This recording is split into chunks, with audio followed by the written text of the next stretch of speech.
Hoje eu vou falar para vocês um pouquinho sobre treinamento de costas e um pouco de biomecânica também. Não se esqueçam nunca, se inscreve no canal, curte o vídeo, compartilha e ativa o sininho para você receber mais notificações e mais conhecimento e preparação física.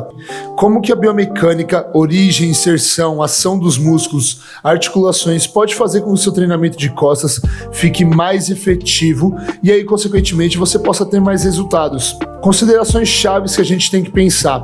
A primeira que eu vou falar aqui isso não é uma aula de fisiculturismo. Esse fisiculturismo é um esporte específico visando o desenvolvimento máximo de massa muscular, definição e estética para um indivíduo específico que treina há 10, 15 anos. Claro que a gente quer maximizar, como eu disse, o processo de hipertrofia ou qualquer outro objetivo que você tenha através da biomecânica, ok? Então, quando vocês ouvirem, mas tal cara faz isso, tal cara faz aquilo, ele tem as variações dele, a adaptação dele que ele faz para ele, ok? Algumas coisas que a gente tem que pensar quando a gente for falar sobre a biomecânica em primeiro lugar.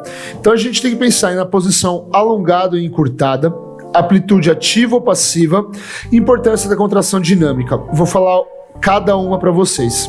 Então, posição alongada versus posição encurtada. Posição alongada é quando o músculo ele vai ser alongado sob tensão e ele vai ter que fazer força a partir dessa posição de alongamento.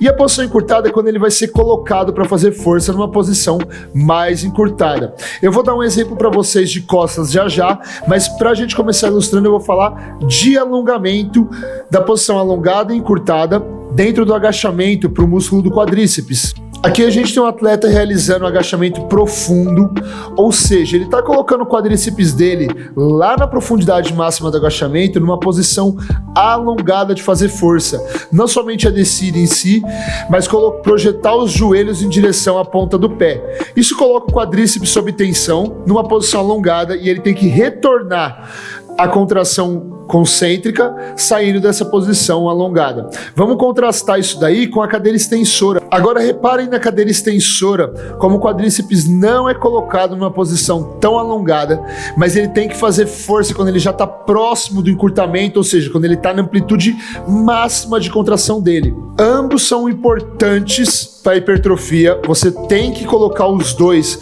dentro do planejamento de treinamento, mas é importante saber quando eu faço cada um e qual a diferença entre eles quando eu for ilustrar os pontos de costas lá na frente. O próximo ponto é amplitude ativa ou passiva. O que significa isso daí?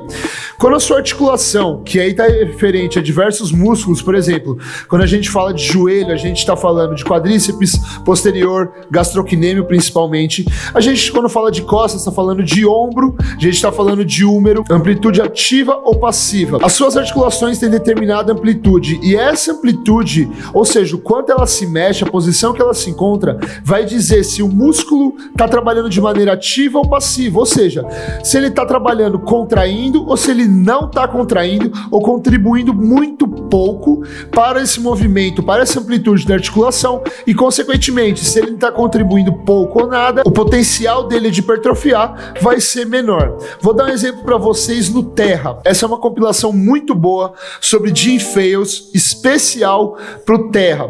E o que eu queria passar aqui para vocês? Reparem esse rapaz aqui quando ele vai levantar a barra, como a lombar dele, ou seja, a coluna, a articulação da coluna, a região lombar, ela tá numa amplitude enorme, tão grande, que a partir dessa posição, os eretores da espinha dele, ou seja, a musculatura paravertebral, não consegue fazer força suficiente para ajudar nesse movimento aqui. Resultante disso daí é que a articulação vai ter, e outros músculos não alvos vão ter que tomar conta da força que precisa ser feita para levantar isso daí. Essa musculatura ela está numa amplitude passiva, não numa amplitude ativa, ou seja, a amplitude está ali, ela está extremamente alongada, mas ela não consegue fazer força para ajudar no movimento, ou se ela conseguir é muito pouco para ter algum efeito. Olha só que terra bonito, meu Deus do céu. Por último, a importância da contração dinâmica, ok? Que eu não estou falando de contração dinâmica, é bem simples. O melhor para mobilidade, geralmente, e o melhor para hipertrofia, geralmente, é quando você faz os movimentos de maneira ida e volta, excêntrica e concêntrica, que você sempre tem um movimento de contração aqui, então sempre tem esse movimento. A contração isométrica, ela tem o seu lugar na hipertrofia, mas não maximiza a hipertrofia. É ótima se você precisa manter uma postura, como no terra, por exemplo. É ótima quando você tem que ganhar noção de algum movimento. Então, por exemplo, no final de um afundo, eu posso fazer uma isometria de 3 a 4 segundos para eu ganhar confiança e programar meu cérebro para fazer aquele exercício. Ou até mesmo a gente pode usar a isometria para ganhar força, como por exemplo empurrar um peso que eu não consiga mover.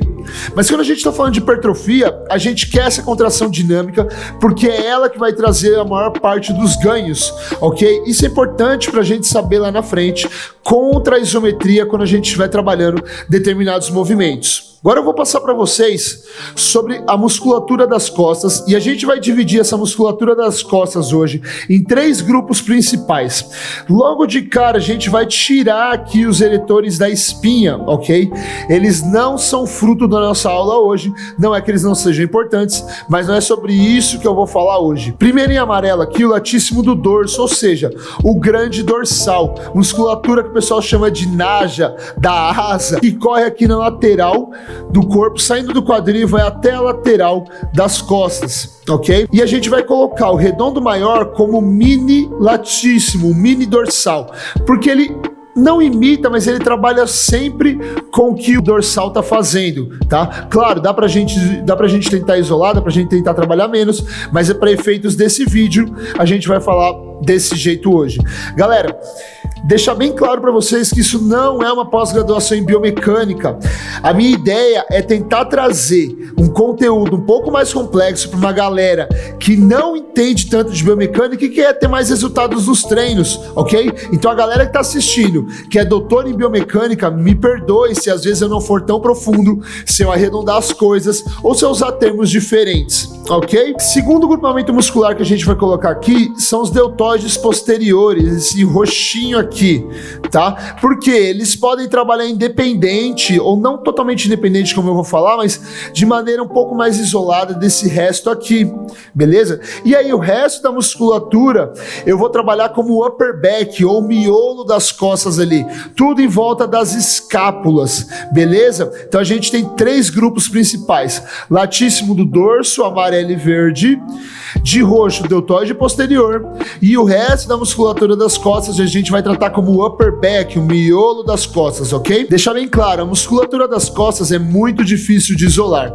Você pode aumentar ou diminuir o recrutamento e dar prioridades, mas é muito difícil falar que você só está trabalhando um músculo específico, tá? Como vocês vão ver aqui, os movimentos dos músculos das costas são acompanhados de outros movimentos de várias articulações, com o intuito que eu também já vou falar para vocês. Então é muito difícil isolar, mas a gente pode dar prioridades e aí assim maximizar o treinamento.